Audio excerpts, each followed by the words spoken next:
আল্লাহ ইশারা দিয়া দিছে, মূসা সাবধান সাবধান, কারো বুকের দুধ তুমি খাইও না, কারণ আমি আল্লাহর কুদরতের খেলা মাত্র শুরু হয়েছে। তোমার মারে আমি ওয়াদা দিছি, তোমারে আবার মার কুলে ফিরায় দিব। সুবহানাল্লাহ, জোরে করুন। অতএব সাবধান, তুমি কারো বুকের দুধ খাও না। যত মহিলা আয় দুধ খাওয়ানোর জন্য, মূসা নবী দুধ খাইব দূরের কথা, কান্নাই থামে না। কারণ নবীগণ ছোট হলো, আল্লাহ তাদের কি বড় মানুষের বুঝ দিয়া রাখে, ঠিক না? ফেরাউনে নিচে খুলে চুমা দিব, চুমা ফেরাউনে দিব চুমা, খুলে নিয়ে আদর কইরা। মূসা নবী ছোট হয়ে তিনি বুঝে গেছেন, কারণ ছোট হলেও তিনি তো বুঝের মানুষ, তিনি তো নবী, তিনি তো বুঝে গেলেন, আরে বেঈমানের বেঈমান, নাফরমানের নাফরমান, তুই তোর খোদা কও, আবার তুই আমার গলে চুমা দিবে, ইম্পসিবল।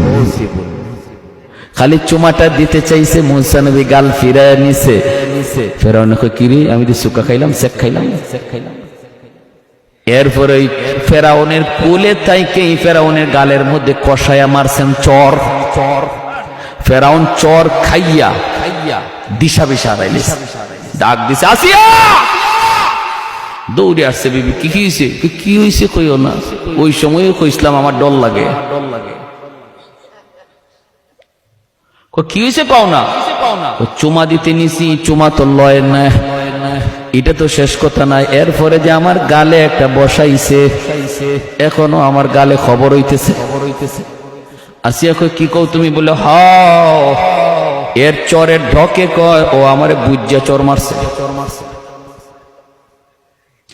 আসিয়া কয়, তোমার মাথা নষ্ট হইছে, ছোট মানুষ বুঝে না সুঝে না, ছোট বাচ্চারা এমনিতে হাত নাড়ানাড়ি করে, হয়তো হাত নাড়ানাড়ি করছে, তোমার গালে লাগছে, তুমি কও চর।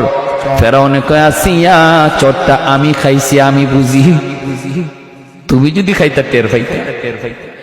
আমি খাইছি, আমি বুঝি, 100% আমারে বুজ্জা চর দিছে। আসিয়া কয়, না বুঝা, ফেরাউনে কয় বুঝা। আসিয়া কয়, না বুঝা, ফেরাউনে কয় বুঝা। এখন লাগছে না বুঝা আর বুঝার মধ্যে ঝগড়া, এখন কি হইব কি হইব। আসিয়া কয়, তাহলে একটা পরীক্ষা করা হয়ে যাক। কিসের পরীক্ষা? কয়, বুঝা না বুঝা, এটার পরীক্ষা হইব। কেমনে? কয়, আগুন দাও এক জায়গায়, আগুনের আংরা রাখো এক জায়গায়, আরেক জায়গায় রাখো স্বর্ণের টুকরা। আগুনের আংরা আর স্বর্ণের টুকরা দেখতে প্রায় একরকম, সেম সেম। এরপরে বাচ্চারা সারো এখান থেকে, দেখি আঙ্গুর গালা দিয়ে কোন দিকে যায়। ফেরাউনে কয়, যদি আগুনের মধ্যে হাত দেয় তাহলে বুঝবো, বুঝে না, আমারে চটটাও না বুঝে দিছে। আর যদি স্বর্ণে হাত দেয় তাহলে বুঝ আছে পুরাপুরি, চটটাও আমারে বুঝেই মারছে।